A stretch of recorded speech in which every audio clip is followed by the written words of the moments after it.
Hello and welcome to the Massive Score 2015 Best Games of the Year 2015. Before we get into the list, there's two things I need to go over. First off, for a game to qualify in this list, I just had to have played it last year for the first time. So, there might be a game or two that aren't from 2015. Which sounds bad, but hey, it's my award show, I can do whatever I want. I don't have anybody to answer to other than you guys, and you guys know me and all that good stuff. Number two, I actually had trouble coming up with 10 games. I don't know if that's because I didn't play enough games last year, or if it's because there just weren't that many great games last year, but either way, that's part of why this video took so long to make.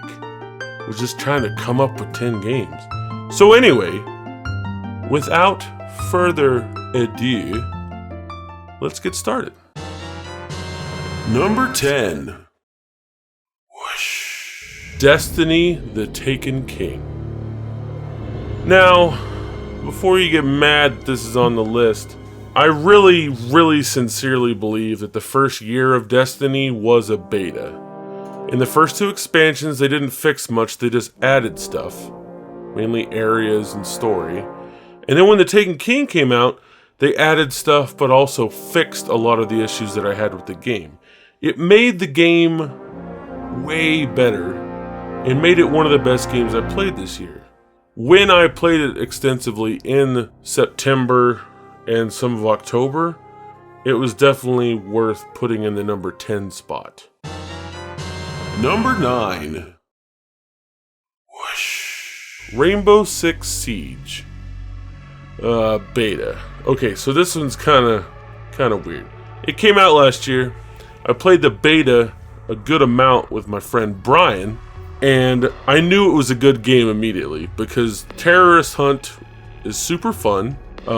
It sucks that it didn't have a traditional single player, but it has a lot of content for multiplayer, and it even has some single-player missions. Rainbow Six Siege, I think, is probably the weirdest game on this list because I only played the beta. I've played the full version since then, but that wasn't until 2016. But what I played in 2015 definitely earned it the number 9 spot.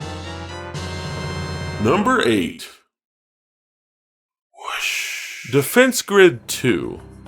The first Defense Grid is easily my favorite tower defense game of all time. Defense Grid 2 isn't as good as the original, but it's still a lot of fun. It keeps a lot of the mechanics from the first, and then adds some, but then there's just some elements that I didn't quite like about it, so it wasn't as good as the first one, but it was still a really solid tower defense game. It's also the first game on the PlayStation 4 that I got a Platinum trophy for, which somehow that spurred my interest in getting more trophies and getting Platinum trophies, which is something I never really thought I would care about, but now I do, and I kind of hate myself for it, but I'm also kind of excited because it makes me want to play more of the games that I've already played.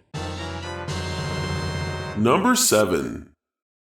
Whoosh. Batman: Arkham Knight. In my opinion, the order of the Arkham games, to me, number 1, Arkham Knight. I think it's the best one.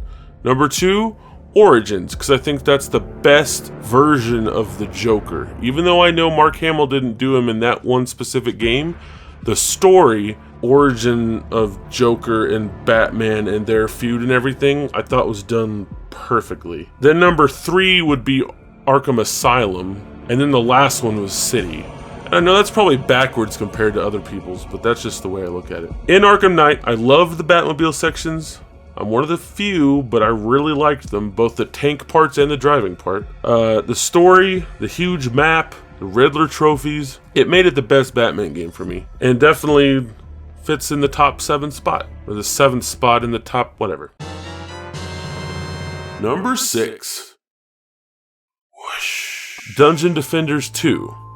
Now, the original Dungeon Defenders is my second favorite tower defense game of all time, but Dungeon Defenders 2 ended up being better than Defense Grid 2. Dungeon Defenders 2, it's a free-to-play game on the PC. It's gonna be free-to-play on PS4 once it gets out of beta. And they have like timed events, like for October, there was like a Halloween thing, and then there was a Christmas thing. The way they're doing stuff, the microtransactions are so inconsequential, I guess. I've played it a lot and never even looked at what the microtransactions are because I feel like I don't need them.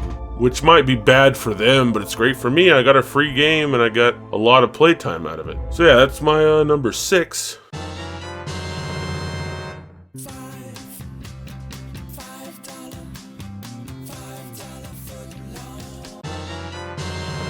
Number 4. Whoosh. Final Fantasy X. Yeah, it's super old. It was a PS2 game. But the remaster on PS4, that's the first time I've ever played it. It's not the greatest RPG I've ever played, because that's Lost Odyssey. But it's the best I've played probably since I first played Lost Odyssey. And I'm really sad about the lack of turn-based RPGs that are coming out. For some reason, everything's turning over to more active battles, like how they are in Kingdom Hearts, and like how apparently the battle's going to be in the remake of Final Fantasy VII.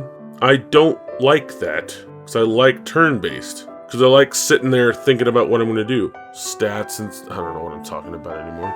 The point is, Final Fantasy X is number 4. Number 3. Whoosh. Metal Gear Solid 5. I really liked Metal Gear Solid 5. I played the crap out of it. I would constantly just do the side ops before I did the main missions. Like the way I ended up doing it, I actually got the trophy for beating all side ops and beating all missions at the same time. And the story, and like every time there was a conversation between people, and I would always sit there and listen to it. And the way the open world gave you that sense of like, you'd spend an hour planning how you were going to go into a base, and 5 minutes into actually going in, you ruin it and you start over. Which you think is frustrating, but it makes you think, okay, what can I do different when I try to go in this time? Or if it does make you mad, you just slaughter everyone and then restart mission and try it better that time. Yeah, Metal Gear Solid 5 is a good number 3, I think. Number 2. Whoosh. Super Mario Maker. It's Mario. It's more Mario. It's 4 kinds of Mario. It's unlimited levels. Hold on. Let me bring up this calculator real quick. What we have to do is multiply 36 by 36 16 times. 1, 2, 3, 4, 5, 6, 7, 8, 9, 10, 11, 12, 13, 14, 15, 16. Okay, so that is, that's a huge number. Okay, so 286-511-799-958-070-431-838-109696. That's how many levels there are possible with that, the 16-digit code or 16-character code for the levels. That's, let me think, 100,000, million, billion, trillion, quadrillion, quintillion, 286,000 quintillion? I don't even know if quintillion's a thing. It's Mario Maker, it's tons of levels. Even though there's crap ones, there's good ones. I hate making levels, but I can play levels endlessly, and that gave it number 2. Number 1. Whoosh. Fallout 4.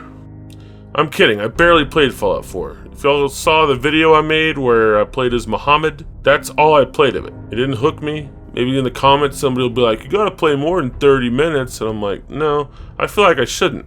These other games I played for 30 minutes and I knew it was gonna be great. So why should I have to play this one more than 30 minutes to know it's great? Or at least know that I want to play more.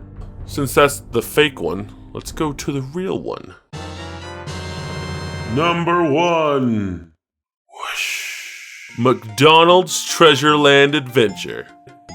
Okay, so this is gonna seem weird. This is the first time I've played this game. When I started playing it, in the first session of me playing it for the first time, I played all the way through it. It was fun, the graphics are great for a Genesis game, it's goofy because it's like a licensed McDonald's game. Like why do those games exist? Why are the Burger King games, the McDonald's games, Cool Spot, Chester the Cheetah, like why do those games exist? Pepsi Man, all these things, why do they exist? I have no idea. But McDonald's Treasureland Adventure is always going to hold a very special place in my heart. And do you guys know why? I'm going to tell you why. And I'm making this announcement now at the end of my top 10 games of 2015 list.